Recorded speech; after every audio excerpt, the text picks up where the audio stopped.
Hello, it's Lou Collins and I've got another template guide for you. So today we're looking at the double gatefold template.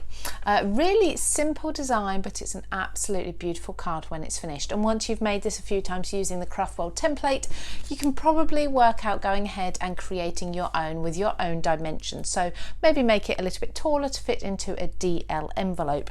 For those of you that have asked recently what are the finished dimensions of a card, we are looking at, for this one, it's going to be about just over 3.5. So you'll need an envelope that's 3.5 inches by 5 inches there. So it's not a huge card, but it's a nice compact way of getting used to the fold. And do you know what, when it's opened up it actually looks bigger. So I have cut out the basic shape, as you can see here. I have added in my score lines, so I'm going to pop that to the side. I'm going to fold my score lines. I've not done that already because they're concertina folded. They're not just, it's not obvious which way they fold. So I'm going to do this with you. So what we're going to do is we're going to ignore the first fold on the end there, and we're going to come into the second one and bring this in to the middle. Now, if your measurements are all correct, you followed the template correctly, that should be around about the same width as the center panel there. So fold that in, and then we're going to fold this back in half across that score line, so fold that back on itself. So we're creating almost like wings there, and we're going to do the same on the other side. Now I'm just using my bone folder here just to secure and strengthen those folds. Perfect, like so. So there you can see we've got our gatefold card, or our double gatefold. It's kind of got this waterfall effect. Now, if you like creating your own card bases, you can actually extend this to even have another panel that would come back in and out, and so on and so forth, to really create a really long waterfall there. But we're going to decorate this now, and I've already cut some panels. You need to be careful when cutting the panels though, because a mistake I actually made as well, it's very easy to do, is cutting the panels the wrong way round, because you'd assume that you need to do your mats and layers all on one side, but you don't, of course, because as we fold this, it's actually the reverse of these two panels that you're going to be seeing here. So I've needed to cut with the diagonal line the opposite way round, so I've had to flip my paper over and cut that essentially. So I'll show you what I mean in a moment. I'm using a beautiful paper from Simply Made Crafts here. It is gorgeous, so it's got this lovely mint green colour, and it's got some gold highlights through there. I'm just going to put a little bit of wet glue on the back of this panel. So like I say, I've already cut these to size, and I simply do that by laying a piece of cardstock onto my finished card base and just marking with a pencil each line as I go round. You can use the template if you want to use your template.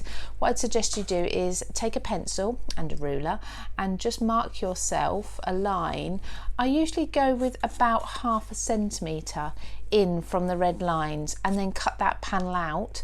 You can then use that as a template for your matting and layering, especially when you've got diagonal lines, it makes it easier. So I'm going to do the outside panels here now. There we go, just wet glue on there. I'm not going to ink the edges of these. I think a nice clean look for this one will be perfect. So don't forget, not doing these middle ones just yet. And I have used a double-sided coloured cardstock here. That way then when we fold it, we've got the same colour on both sides. Although this one is textured, so you do get a little bit of a variety of texture as you fold the card up and you see the reverse. Now this is where we're going to fold the card, and we're going to place our next mats on here.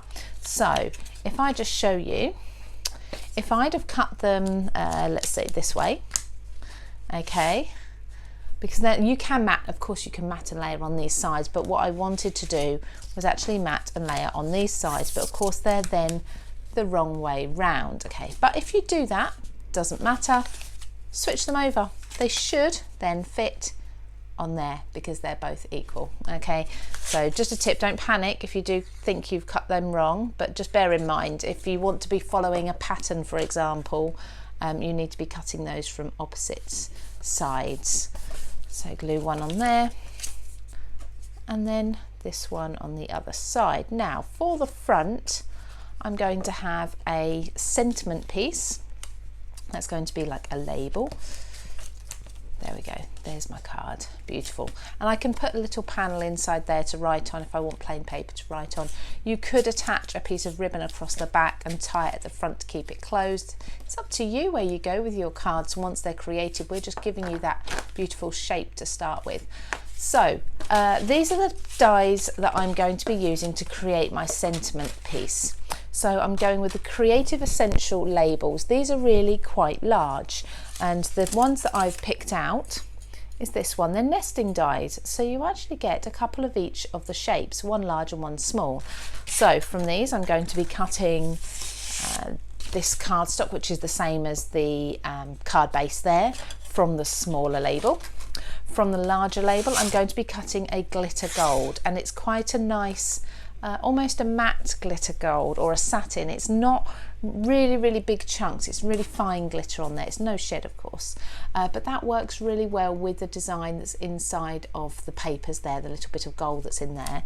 And then I've got myself a Sending Hugs die, and this has come from the Apple Blossom lace cut border, and it's the cornflower design.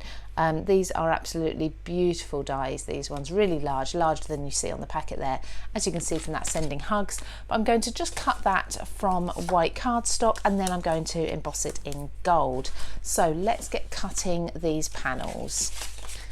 Pop that on there. So I like to keep, whenever I cut a card panel, I like to keep the base colour if I've not just used a plain white, just in case, little things like this, so you can coordinate everything. So popping that apart, and you'll see how nicely that sits on top of there, and that's going to work really well with the papers. And then lastly I need to cut out my Sending Hugs die. So this would be really pretty in white, as you can see. That would work really well. In fact, I think I'm going to change my mind because I really like that in white. I think I'm going to do, that's crafter's prerogative, I'm going to change my mind right now, and I'm going to stick that down as it is. It's really pretty in white. It actually shows off the background really well rather than embossing that in gold. So for my labels I'm going to use foam tape for those. So this is a Craft Stash foam tape. I absolutely love this one. It's really thick. It's about 3mm thick, I think, at least. So it's nice and chunky. I've got my old scissors that I use for virtually everything, so don't worry about them getting sticky, but we do have a top tip on Craft World for unsticking your scissors when they get sticky. So make sure you check that out. And popping that on there like so. Now my favourite glue to use when I'm sticking down really small intricate pieces is the flake and glitter glue from Cosmic Shimmer, because it grips ever so quickly because it is so sticky. It's got a fine tip nozzle as well, so I just like to apply it very gently. I'm barely squeezing it and just putting tiny little dots all over the back of this, concentrating on the larger areas.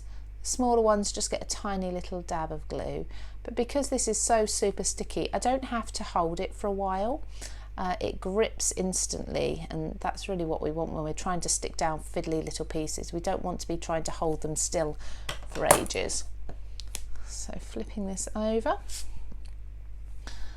holding that and making sure that I'm happy with the sentiment. So popping it down in the centre first, and then the ends, and lifting this bit up as well. There we go. Perfect, happy with that. Oh, my fingers are sticky now from that glue, so do be wary of that. It is ever so sticky, very tacky. I wouldn't use it on large areas, not for your mats and layers for example, because you may as well just use your average sort of white glue. This is the Cosmic Shimmer acrylic glue that a lot of us use, so that's perfect for larger areas like your matting and layering, but certainly the flake and glitter glue for sticky, small sticky pieces that you want to be placing on. Now that fits really nicely on there.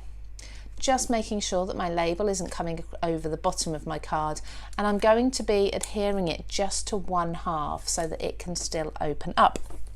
So again, taking my Cosmic Shimmer and just popping the glue on one half here, not quite going to the edge because I don't want it squidging out. You see I've got a fair bit on there. I'm going to just fold that in half, place that down, and then as soon as I've placed that down I'm going to open it up and make sure I haven't got any glue leaking out anywhere that could get stuck to somewhere else. And I'm just going to leave that open just for a few moments while that dries. And there's our finished card. That's our double gatefold. You can download the template on Craftworld, that's craftworld.com.